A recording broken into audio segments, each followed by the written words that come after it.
O índice de confiança da indústria da Fundação Getúlio Vargas recuou 0,8% entre março e abril.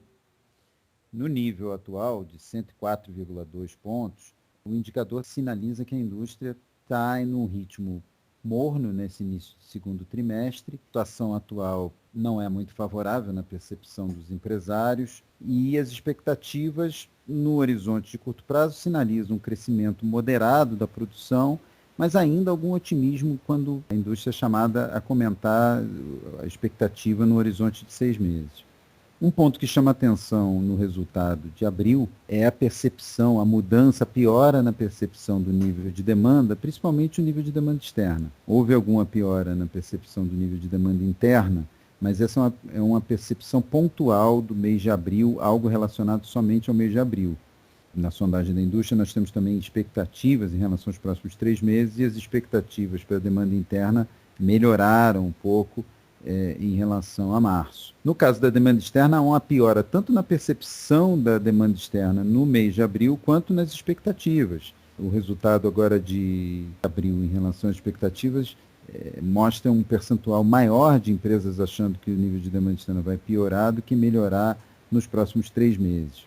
Esse é um ponto importante que chama atenção em relação ao desempenho, que é a limitação que a indústria tem esse ano para crescer, dada uma série de medidas que foram tomadas desde o ano passado de estímulo ao setor, mas que, de alguma forma, ainda não se espalharam para todos os segmentos. A indústria teve um bom desempenho no ano passado, no segundo semestre, puxada pelo segmento de duráveis, e agora, neste primeiro quadrimestre do ano, puxada por bens de capital. O resultado que nós temos, por exemplo, da PIMPF, que é o indicador de produção física do IBGE até fevereiro, o resultado de março deve sair na próxima sexta-feira, de alguma forma, a análise que se percebe ali até fevereiro, ela se mantém com os resultados de março e abril da sondagem. Quer dizer, o resultado da indústria está concentrado em bens de capital, que é um segmento que sofreu muito nos últimos anos, teve um desempenho muito ruim, e o segmento de bens de consumo, principalmente duráveis, mas também não duráveis, sofre com um esfriamento ao longo desse início de 2013, principalmente no terreno das expectativas de duráveis, há essa expectativa de piora nos próximos meses. Então nós temos esse ano claramente uma mudança nesse início de ano, nessa composição dos segmentos industriais que estão crescendo, com um aumento de investimento e diminuição de consumo. Isso é um quadro aparentemente virtuoso, mas, por outro lado, também até que ponto, a pergunta que surge é até que ponto esse segmento de bens de capital consegue sustentar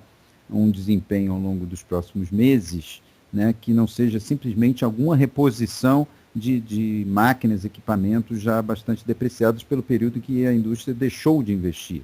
Essa recuperação de bens de capital ainda está concentrada em segmentos de bens de capital mais para agropecuária, para o setor de construção de distribuição de energia elétrica e também para esse segmento de serviços de transporte, que são os caminhões e ônibus. Né? Esses segmentos, principalmente caminhões e ônibus,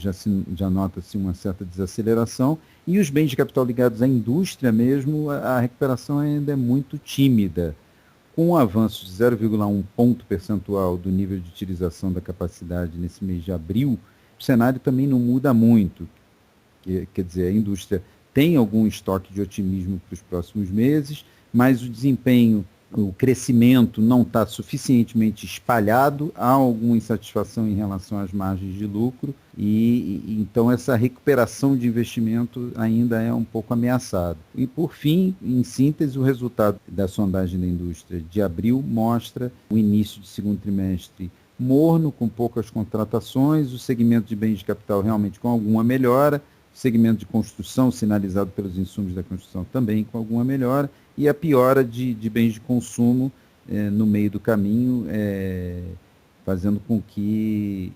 esse desempenho não seja totalmente espalhado, influenciando também os bens intermediários, que sofrem, por um lado, com esse crescimento que ainda não é generalizado, e, por outro, com a demanda externa que está fraca e com tendência a enfraquecimento, segundo o resultado da sondagem.